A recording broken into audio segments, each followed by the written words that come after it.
દત્તાત્રેય પંડ્યા સાથેની પહેલી મુલાકાત મારી. એમાં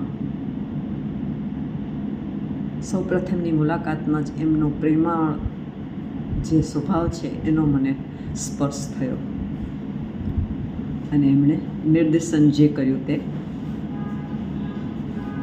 બસ મારી પૂરેપૂરી એમને માટેનો વિશ્વાસ હતો. પ્રથમ મુલાકાતમાં પણ રેફરન્સ થોડો મળેલો મને, પણ મારી જે અનુભૂતિ હતી એમાં મને એમના પર વિશ્વાસ આવી ગયો.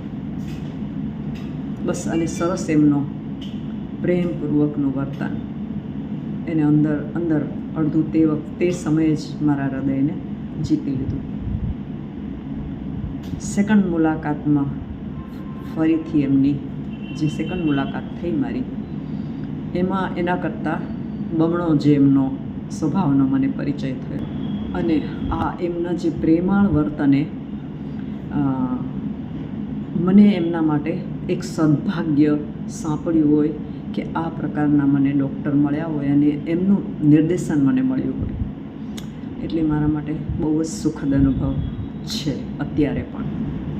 હવે શેફાલીબેન પંડ્યા, એનો પણ સમયે મને જાણે મારી એ સંભાળ લઈ રહ્યા હોય એ રીતની, અને પૂછે કે કેમ છે તમને, કેવું લાગ્યું તમને, બહુ સરસ. બસ એમના એ વાક્યથી જ મને મારું હૃદય ભરાઈ ગયું હતું કે બહુ સરસ.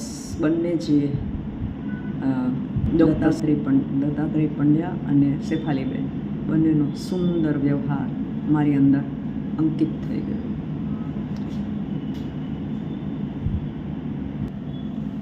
નક્ષત્ર આયુર્વેદિક હોસ્પિટલ સાથેની મારી મુલાકાત મારી સહમિત્ર મંજુબેન વૈષ્ણવ દ્વારા થઈ. જે આવ્યા પછી જે રિસેપ્શન સેન્ટર છે તેનો સૌપ્રથમ એનો પ્રેમપૂર્વકનો વ્યવહાર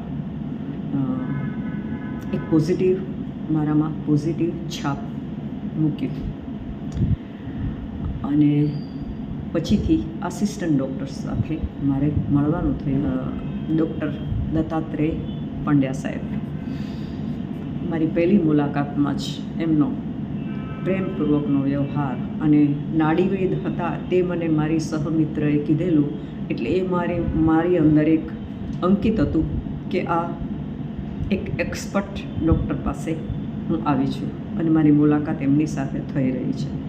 પહેલી જ મુલાકાતમાં એમનો પ્રેમપૂર્વકનો વ્યવહાર અને મારી નાડી જોઈ અને એમનું નિર્દેશન અને એ પ્રમાણેની મારી મેડિકલ ટ્રીટમેન્ટ શરૂ થઈ. ત્યાર પછીથી મારી સેકન્ડ મુલાકાતમાં ડૉક્ટર સાહેબનો મારી નાડી જોઈ અને પંચકર્મ માટેની મને સલાહ આપી એમને. અને પહેલાં મારું 5 દિવસનું પંચકર્મ શરૂ થયું. તો પંચકર્મમાં જે રાધિકા અને જયશ્રી એની સાથેની એણે બધું જ મારા પંચકર્મની ટ્રીટમેન્ટ મને જે કરી તેની મારી અંદરની એક ગહેરાઈની અનુભૂતિ મને થઈ, જેની અત્યારે પણ મને એ અનુભવ તાજો હોય તેવું લાગી રહ્યું છે. પંચકર્મ પછી ડૉક્ટર સાહેબે બીજા દિવસો એડ કર્યા અને આજે મારો છેલ્લો દિવસ છે. એમાં પંચકર્મ કરાવીને હું અત્યારે આવી છું અને આ વિડીયો આપી રહી છું.